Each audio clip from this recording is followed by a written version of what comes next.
Shalom, shalom, peuple de Dieu. Que le Seigneur vous bénisse richement. Vous êtes encore une fois de plus les bienvenus dans votre émission Le Message Élu. Nous sommes très contents de vous savoir nombreux là où vous êtes. Vous qui allez nous suivre et vous qui nous suivez au travers des réseaux sociaux, au travers des médias que nous avons en ces temps de la fin. Nous vous remercions de nous être fidèles et nous vous remercions infiniment de prendre chaque fois votre temps pour pouvoir nous écouter ce que nous disons. Que Dieu vous bénisse richement ce matin. Aujourd'hui, comme nous l'avions promis la fois passée, nous allons prendre un petit sujet après avoir parlé deux fois à propos des principes généraux de l'Évangile. Aujourd'hui, nous allons prendre un autre sujet parce que nous savons que pendant cette semaine-ci, c'est la semaine où nombreux dans ce message de ce temps de la fin que Dieu nous a amené par le prophète de Dieu William Marion Branham, nombreux sont ceux qui célèbrent la date du 28 février 1963. Pourquoi? Parce que à cette date-là, un grand événement s'était déroulé. Une grande réalisation de Dieu a été faite. La manifestation des Écritures, la manifestation de plusieurs prophéties s'est accomplie en Arizona sous le ministère de William Marion Branham. Et nous savons tous que nombreux sont ceux qui croient que cet événement-là s'est accompli le 28 février 1963.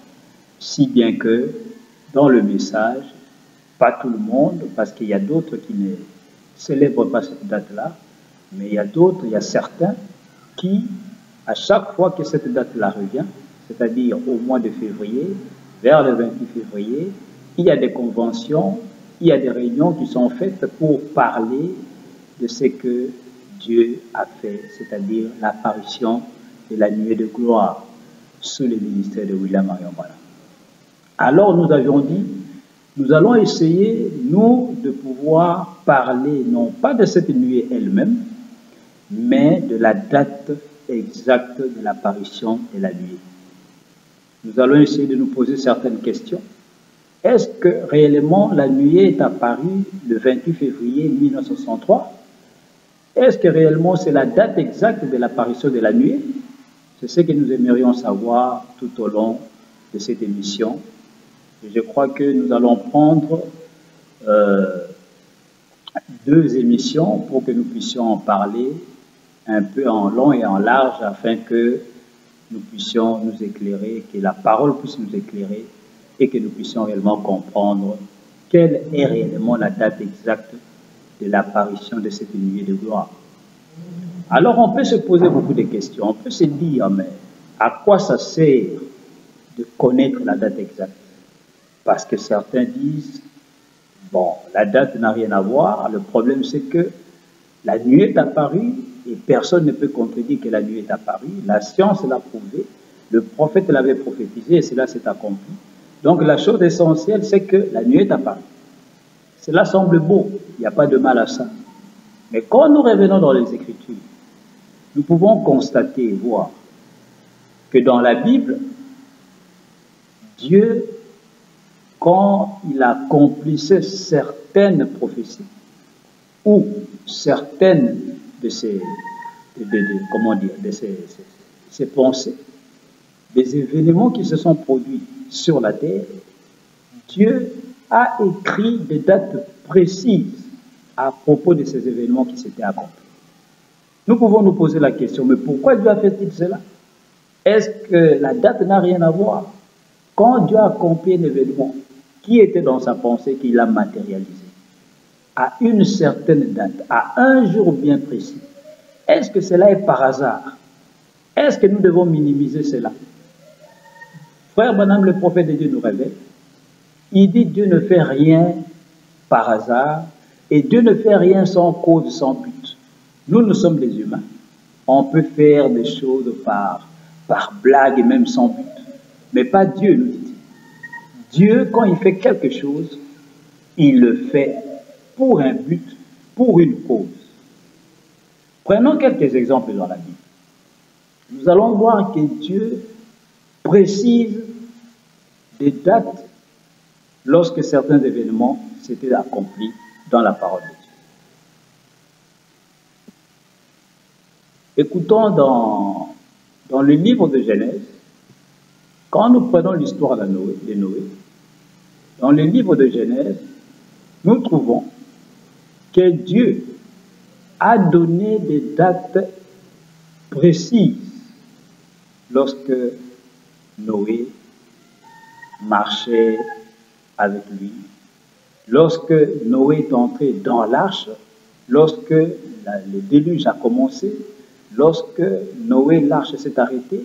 Dieu a donné des dates précises à ces événements.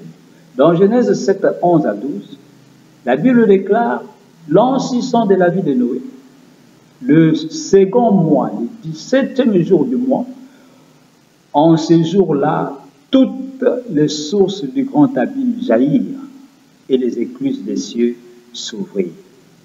La pluie tomba sur la terre 40 jours et 40 nuits. Regardez comment Dieu précise le jour où le déluge a commencé. Il dit c'est l'an 600 de la vie de Noé, le second mois, le 17e jour du mois, une date précise. Il donne le jour, il donne le mois et il donne la nuit. Nous devons nous poser la question, est-ce que c'est juste pour jouer? Mais non, c'est pour un but, c'est pour une cause. Dieu ne fait rien sans but, sans cause. Toute chose, le frère Branham dit que Dieu fait, cela a une signification profonde. Dans Genèse 8 encore, au verset 4 et 5, la Bible déclare le 7e mois, le 17e jour du mois, l'arche s'arrêta sur les montagnes d'Ararat. Les eaux allèrent en diminuant jusqu'au 10e mois. Le 10e mois, le premier jour du mois, apparurent les sommets des montagnes. Voilà encore comment Dieu nous montre des dates précises, le jour où le déluge commence, les jours où l'arche s'arrête sur les montagnes d'Ararat, en Turquie, aujourd'hui. Il dit c'est le 7e mois, le 17e jour du mois. Et il dit que le 10e mois, le premier jour, c'est-à-dire le premier jour du 10e mois, les sommets des montagnes apparurent. Donc nous voyons, frères et sœurs, quand certains peuvent dire la date n'a rien à voir, la chose essentielle c'est que la nuit est apparue, quelque part nous prenons juste une portion de la parole en disant ça. Parce que Dieu ne peut pas accomplir ces grands événements qu'il a accomplis en ces temps de la fin, l'accomplir par hasard sans pour autant prévoir une date précise. Il faut qu'il y ait une date précise. Et le prophète de Dieu nous dit que cet événement a apporté l'aboutissement de toutes les Écritures. Toutes les Écritures, leur aboutissement, c'est dans la nuée de gloire. Alors on ne peut pas se dire, voilà, Dieu l'a accompli, moi la date, je m'en fous. La date n'a rien à voir, l'essentiel c'est que la nuit est apparue. Je crois que ça serait vraiment aller un peu à l'encontre de la parole, parce que Dieu dans sa pensée avait réellement prévu un jour, une date précise à laquelle il devait accomplir cet événement. Et nous, en tant que croyants, la seule chose à faire, c'est de chercher et de considérer cette date-là. On ne peut pas la minimiser, on ne peut pas l'écarter. C'est pourquoi nous devons sonder les Écritures. Est-ce que la nuée est apparue exactement le 28 février 1963?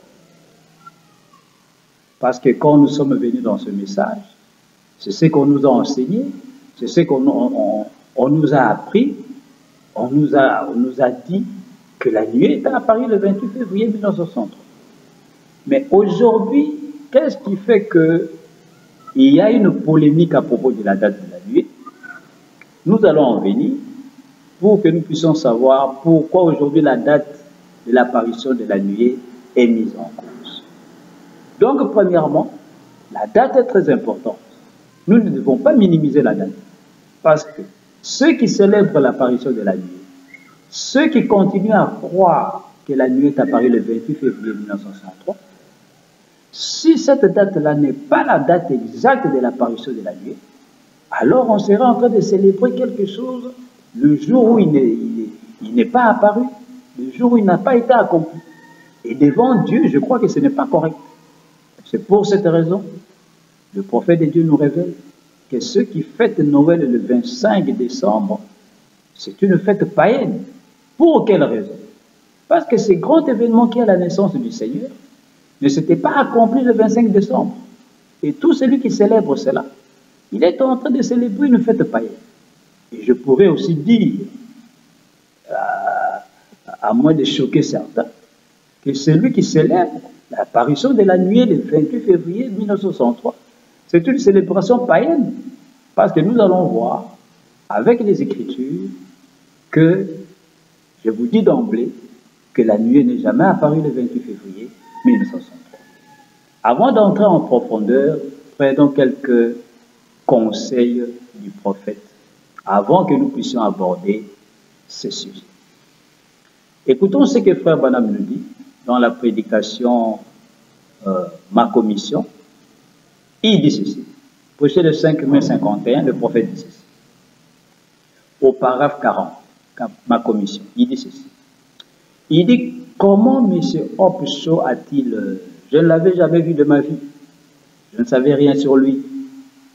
Comment ai-je su qu'il était membre du congrès qu'il était et qui il était? Mais le Saint-Esprit a révélé cela ici à l'estrade. Voyez, il a révélé il fait connaître ses secrets. Eh bien, cela n'a rien à faire avec vous. Voyez, il est simplement arrivé que je suis né dans ces buts-là. Voyez, c'est juste comme la piscine de l'eau de Bethesda. Cela ne pouvait pas dire, regardez quelle grande eau je suis. En effet, dès que l'ange quittait l'eau, elle restait juste de l'eau. Est-ce vrai? C'est vrai. Eh bien, je suis juste votre frère par la grâce de Dieu. Mais quand l'ange de l'Éternel descend, cela devient alors une voix de Dieu pour vous. Vous voyez ce que dit le prophète? Il dit, je suis votre frère par la grâce de Dieu. Mais quand l'ange de l'Éternel descend, cela devient alors une voix de Dieu pour vous. Il continue, dit peut-être que cela, si je vous ai offensé en disant cela, pardonnez-moi. J'ai perçu que cela peut-être suscité un ressentiment. Mais je suis la voix de Dieu pour vous.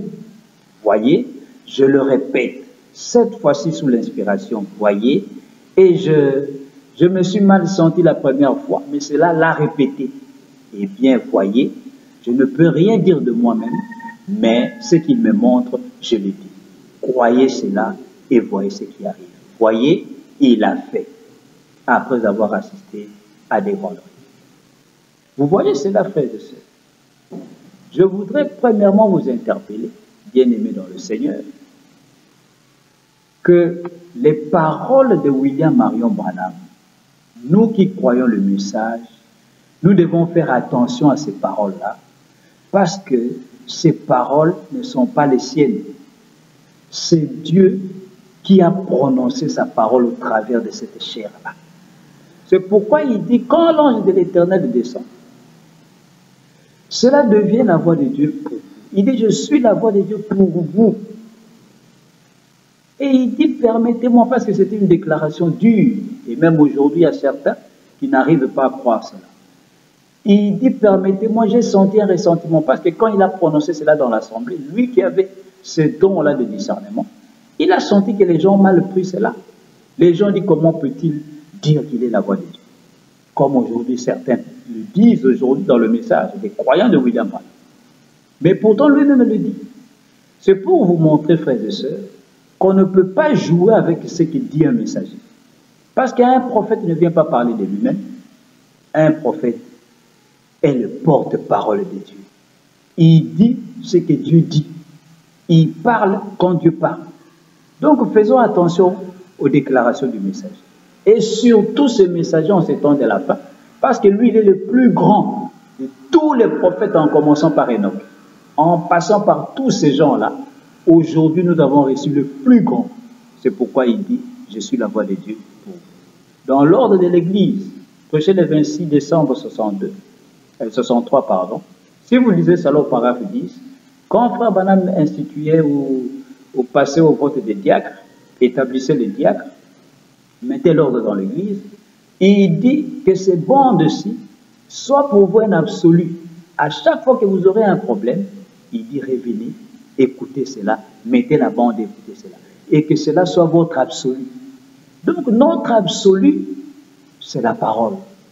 Notre absolu, ce sont les déclarations de William Branham. Donc nous devons faire attention à ce qu'il dit.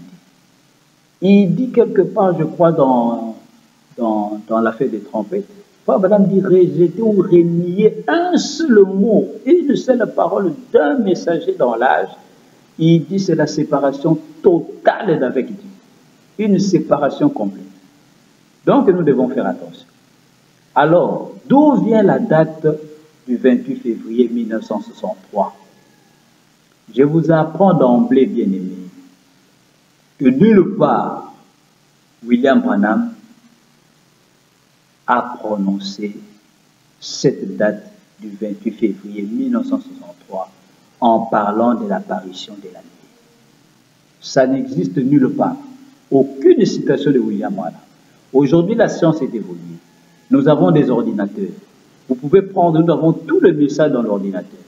Vous pouvez prendre le mot, la phrase 28 février 1963, cliquez, cherchez dans les recherches, dans le moteur de recherche du message. Vous ne trouverez cela nulle part où Frère Branham l'a dit, où il a prononcé cette date-là. Mais posons-nous la question, d'où cela vient? Qui a amené cela? Qui nous a dit que la nuit est apparue le 28 février 1963? Ce n'est pas celui qui est concerné, ce n'est pas celui qui a donné la vision de cette nuit-là, ce n'est pas celui qui a même accompli cette nuit-là, non. Ce sont des journalistes américains.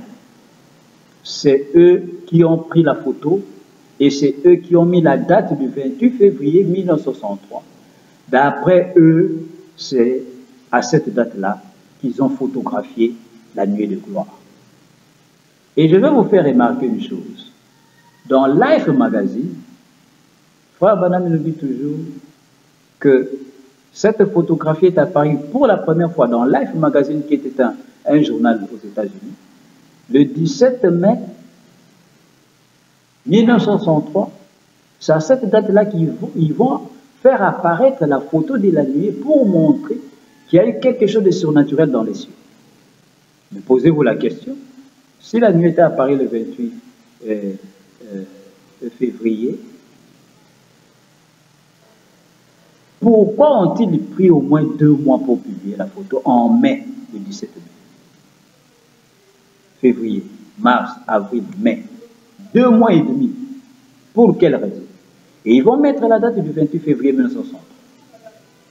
Et aujourd'hui, en ce temps de la fin, il y a quelques années passées, ce sont des journalistes américains qui ont fait des recherches dans le ministère de William Branham, ayant des témoignages auprès de ceux qui étaient avec lui en ce temps-là. Ils sont venus pour maintenant attaquer le message et dire qu'ils ont fait des recherches et des investigations et qu'ils ont des preuves valables que Frère Branham n'était pas à la montagne en train de chasser avec les frères en la date du 28 février 1963. Et ils sont venus attaquer le message pour dire, pourquoi vous dites alors que cette nuée est descendue sur William Branham? Et pourtant nous avons des preuves qu'à cette date du 28 février 1963, William Branham n'était pas à la chasse, il n'était pas sur les montagnes, il était ailleurs dans un autre état. Alors, c'est que cette nuée est une fausse nuée, et cette nuée n'est pas apparue dans le ministère de William Branham. Voilà ce qu'ont dit les journalistes américains. Alors, frères et sœurs, c'est ce qui a poussé nombreux des croyants dans le message de pouvoir sonder les Écritures. Pourquoi? Parce que ce qui a tiqué les gens en plus, c'est que les témoins que ces journalistes ont questionnés, c'était des gens proches de Frère Branham. les gens qui étaient toujours avec lui. Entre autres, il y a une vidéo de frère George Smith, qui est le gendre de frère Branham le prophète, c'est-à-dire le mari de sa propre fille, qui est la sœur Rebecca Branham, paix à son âme. Son propre mari témoigne, le frère George Smith, il dit que oui, c'est vrai, frère Branham, le 28 février, il n'était pas en train de chasser sur la montagne avec les frères. Donc ça ne peut pas être le 28 février que la nuit est apparue. Alors les gens se sont dit, mais finalement, c'est quoi alors? Alors certains se sont mis à étudier la parole, d'autres se sont mis à émettre des hypothèses, des réflexions en disant, bon, ok, nous avons la nuée, on ne peut pas nier que la nuée est apparue. Alors, comme la date du 28 février 1963 est mise en cause, donc, bon, peut-être certains ont dit, il y a eu des assertions, il y a eu des hypothèses, et certains ont dit, ok, nous croyons peut-être que frère Branham n'était pas à la montagne le 28 février, comme il le démontre. Alors, comme la nuée est apparue, donc la nuée est apparue le 28 février 63, mais frère Branham n'était pas à la montagne. Alors, sûrement, les anges l'ont rencontré des jours après. Ça, ce sont des hypothèses que certains ont émises dans ce message. Alors, d'autres ont dit, non, peut-être que la nuée est apparue, c'est vrai, mais comme frère Branham avait un ministère un peu trop surnaturel, il y avait trop de mystères dans son ministère. Alors, peut-être que la nuée est apparue le 28 février, et lui n'était pas là, c'est vrai, mais peut-être qu'il était au même moment sur la montagne, et au même moment ailleurs, et les anges l'ont rencontré. Ça, ce sont des hypothèses, c'est-à-dire des réflexions que nos bien-aimés certains ont fait lorsque cette histoire de la date a été mise en cause par les journalistes américains. Alors, on s'est dit, d'autres se sont dit, mais sondons d'abord les Écritures, sondons la parole de Dieu, et nous allons essayer de comprendre ce qu'il en est. Alors, c'est ce que nous allons faire pour voir, bien-aimés, est-ce que ces hypothèses que nos bien-aimés ont émises tiennent-elles la route? Ceux qui disent que la nuit est apparue le 28 février, c'est vrai, mais frère Branham n'était pas là, il était ailleurs. Alors, regardons un peu cette hypothèse. Quand frère Branham reçoit la vision de la nuée, c'était en décembre 1962. Il va alors expliquer cela, premièrement dans la prédication l'opprobre à cause de sa parole, et la deuxième fois, il va expliquer cela dans la prédication M. S. le Site de la Fête. Et chaque fois que frère Branham explique ou raconte la vision qu'il a eue de la visitation de cet ange, frère Branham s'inclut toujours dans la vision. Il dit, voilà cet ange venir, et les sept anges l'ont pris et l'ont fait entrer dans cette pyramide qu'ils avaient formée. Il dit que les sept anges, lorsqu'ils venaient, ils sont venus à une vitesse vertigineuse, et les sept anges se sont fondus en lui, sont entrés en lui.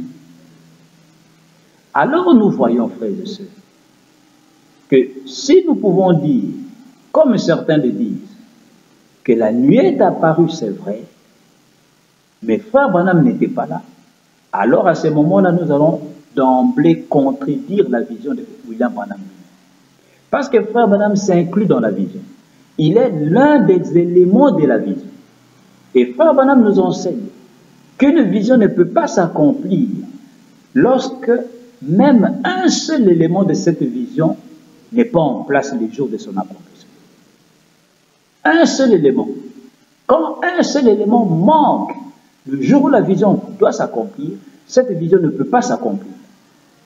Il nous donne l'exemple quand il est allé prier pour une famille quelque part.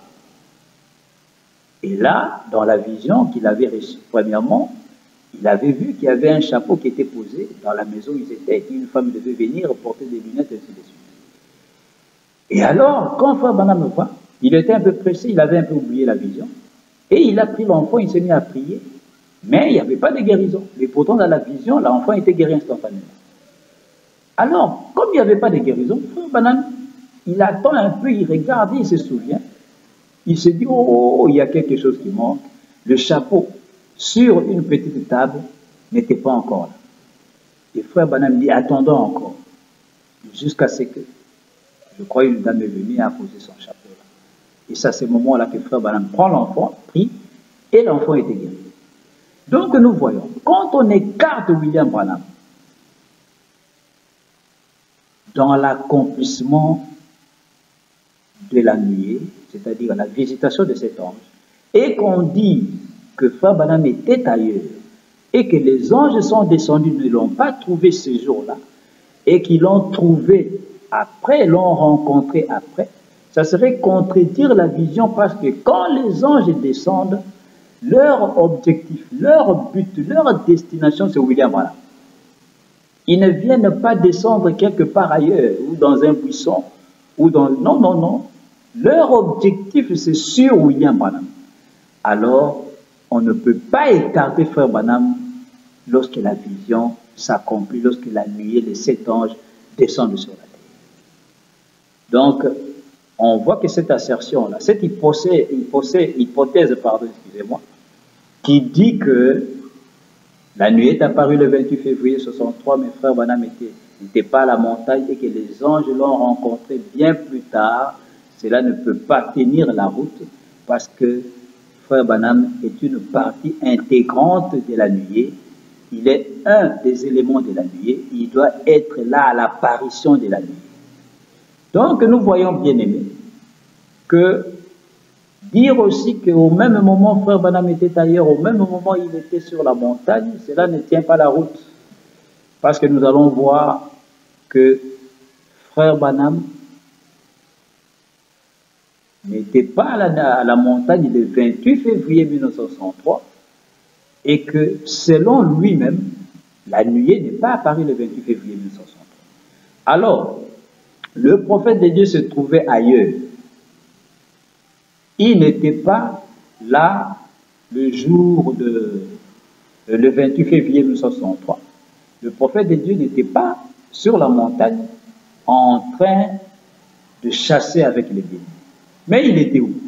Écoutez, il va nous le dire. Dans la prédication, quelle est l'attraction sur la montagne? Prêché le 25 juillet 65, le prophète dit ceci, au paragraphe 133, 134 jusqu'en bas, il dit ceci. Il dit, la voix est revenue, il a dit, pas l'épée d'un roi, mais l'épée du roi, la parole du Seigneur. Il a dit, ne crains point, c'est seulement le 3e poule, c'est la confirmation de ton ministère.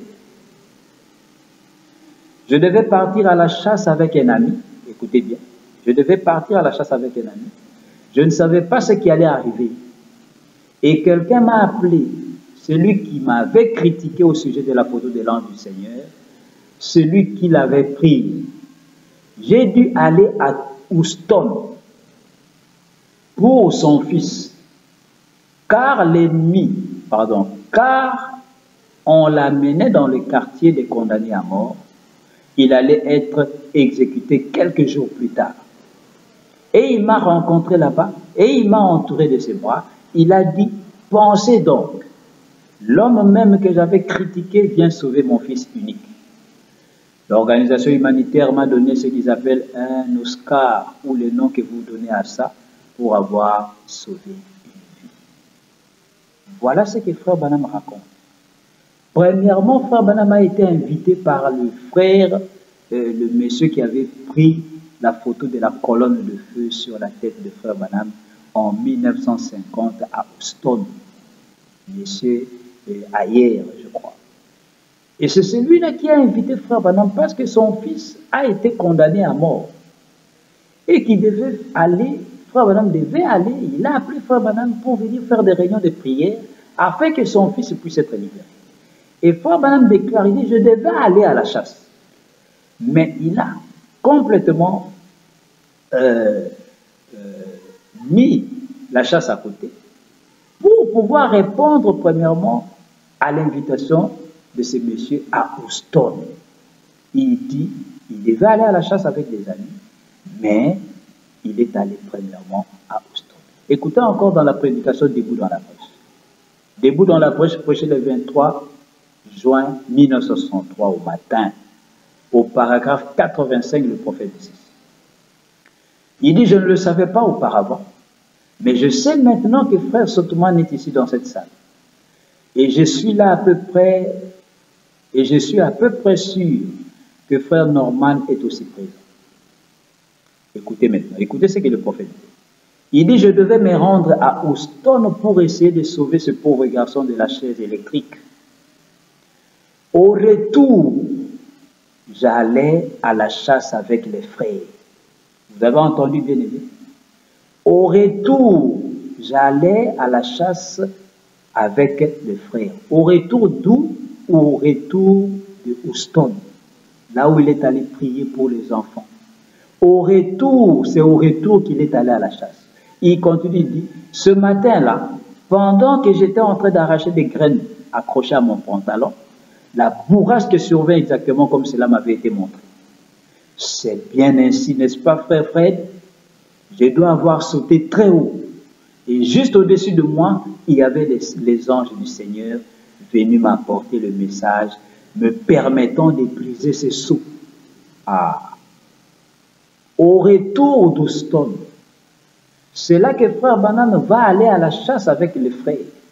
Et c'est là qu'il dit, les anges du Seigneur lui ont apparu pour lui apporter le message de l'ouverture des seaux. Au retour de Houston, ça c'est, frères et sœurs, une déclaration clé qui va nous aider à situer un peu quand est-ce que la nuit est apparue. Au retour de Houston, et frère Branham continue, il dit, pourquoi ici? Pourquoi au tabernacle? Pourquoi pas là-bas? À cause d'une promesse que j'avais faite à mon église, et selon laquelle tout nouveau message viendrait de ce tabernacle et serait enregistré ici. Et il m'aidait à remplir ma promesse, à revenir ici pour l'accomplir. Alors, je revins immédiatement. Voilà ce que frère Branham déclare. Parce que, je crois dans Messieurs, c'est le signe de la fin, ou dans l'opprobre à cause de sa parole, frère Branham déclare, il dit, quand nous allons venir ouvrir les seaux, il dit,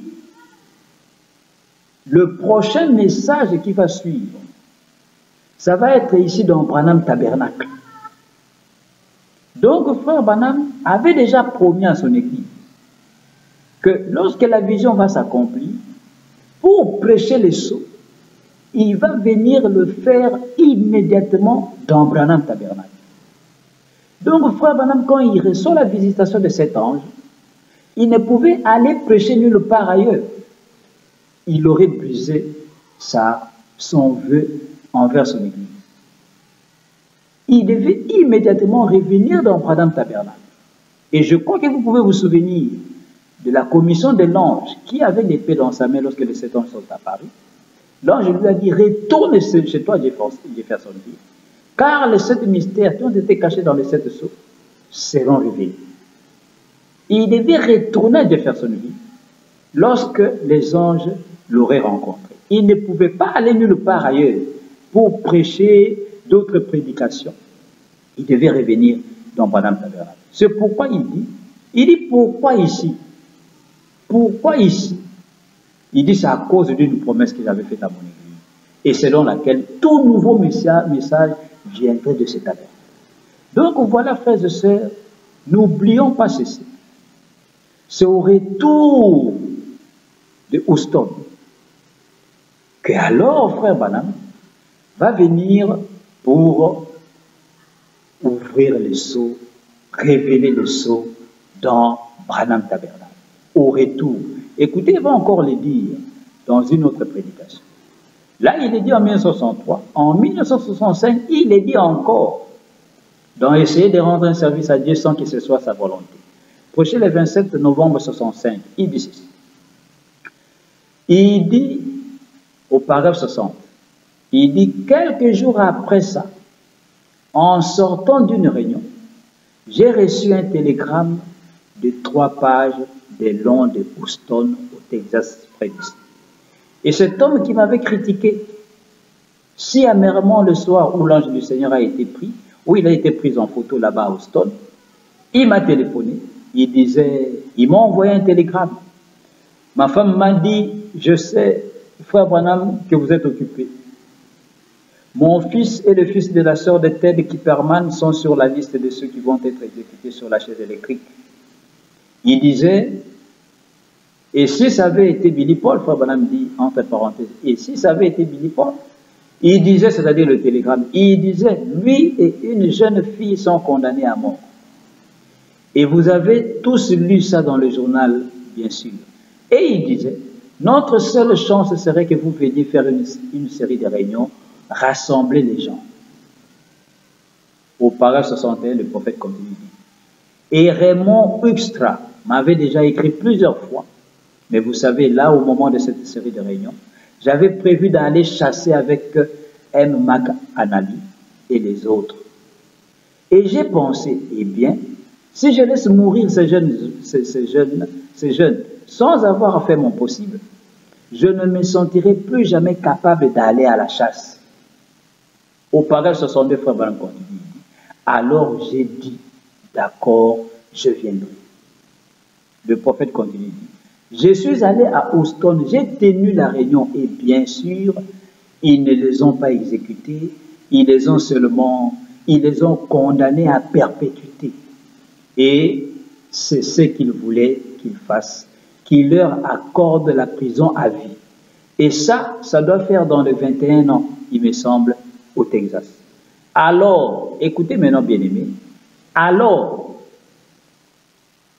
et puis en rentrant, je suis parti dans les montagnes et j'y suis allé avec frère Fred Sothmann. Il est quelque part ici.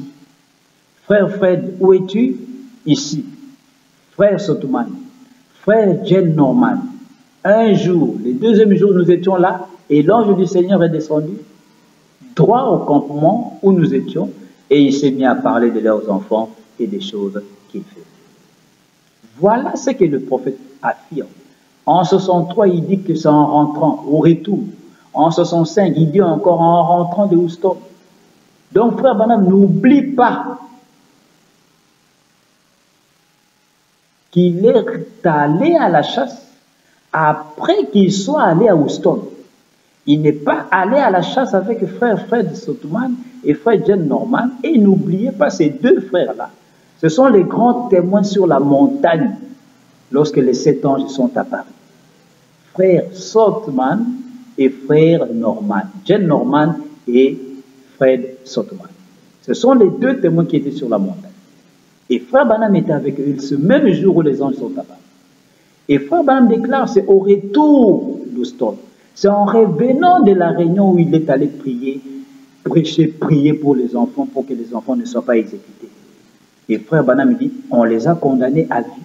Et dans le Texas, en ces temps-là, quand on vous condamne à vie, cela veut dire 21 ans, après 21 ans, si vous êtes encore vivant, on vous fait sortir.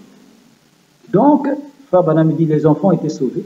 Et on lui a même donné un prix, une médaille, quelque chose, une récompense, parce qu'il avait sauvé des vies. Donc, voilà, bien aimé. Maintenant, ceci va nous aider à nous rapprocher encore un peu plus pour avoir un peu une certaine idée approximative de la date de l'apparition de la vie. Qu'allons-nous maintenant faire? Si nous pouvons au moins trouver la date où frère Branham était allé à Houston et la date où il a prêché à Houston, cela va nous aider à comprendre et à avoir maintenant une certaine idée de quand est-ce qu'il est allé à la chasse et que la nuit est apparue. Parce qu'il n'est pas allé à la chasse avant d'avoir été à Houston. C'est au retour de Houston qu'il va aller à la chasse. Maintenant, écoutez, le prophète est allé à Houston et a prêché à Houston, et gloire soit rendue au Seigneur, c'est que cette prédication a été enregistrée. Maintenant, écoutez, dans la prédication Un absolu, prêché le 4 mars 1963. Retenez bien la date de cette prédication. Un absolu, 4 mars 63. Au paragraphe 1 et 2, frère Branham dit ceci. Il dit merci frère Hutchinson. Bonsoir Houston. Ah, il est à Houston. Il dit, il salue l'assemblée d'Houston. Il dit bonsoir Houston.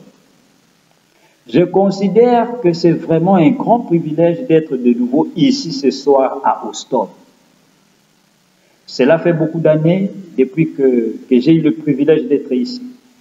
J'étais assis là ce soir écoutant chacun de ces prédicateurs. Paragraphe 2, frère Branham dit. Et l'autre jour, quand j'avais fait des arrangements pour quelque chose d'autre, pour un autre endroit, je savais que ces enfants avaient la mort devant eux.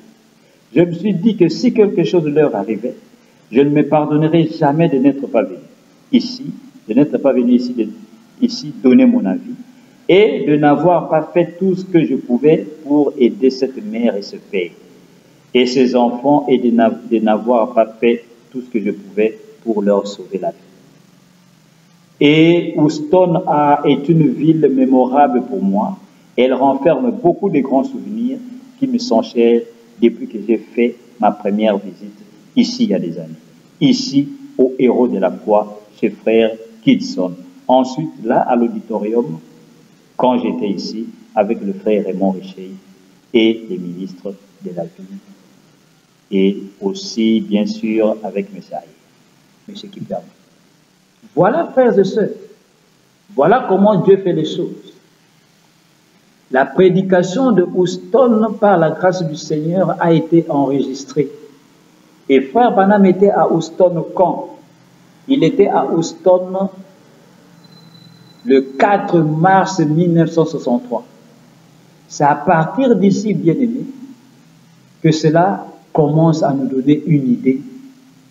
Pourquoi? Parce qu'il a dit que c'est au retour de Houston qu'il est allé à la chasse, non pas seul, mais avec frère Sotman, frère Jenny Norman, et les autres frères sur les montagnes. Maintenant, essayons un peu de réfléchir d'une manière divine et non pas charnelle. Frère Branham reçoit la vision de la nuée en décembre 1962. Il annonce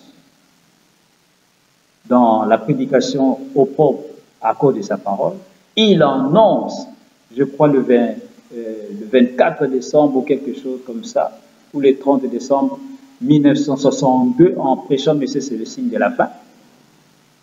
Et c'était la fin de l'année 1962. Et nous entrons alors en janvier 63, février 63. Et nous arrivons le 28 février 63, la supposée date à laquelle la nuée est apparue. Mais frère Branham n'est pas allé à la montagne à cette date-là du 28 février 63. Lui-même le dit, parce qu'il devait aller à Houston pour répondre à l'invitation que le frère lui avait lancée. Et il dit, j'ai annulé d'autres choses pour aller à Houston. Mais c'est au retour de Houston qu'il est allé à la chasse. Mais nous voyons que à Houston, frère Branham prêche le 4 mars 1963. Le mois de février est déjà passé. Le 28 février est déjà passé. Nous nous retrouvons le 4e jour du mois de mars. Et là-bas, frère Branham, je crois, il n'a pas fait juste un seul jour à Houston. Sûrement, il a pris du temps à Houston. Et il dit, c'est au retour de Houston qu'il va aller à la chasse. Et c'est à la chasse sur les montagnes. C'est à ce moment-là que les anges sont apparus, que les 7 anges l'ont visité.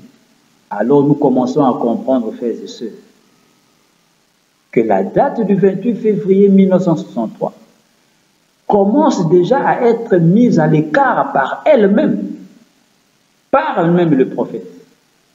Parce qu'on est déjà le 4 mars, il est d'abord à Houston, il est encore à Houston.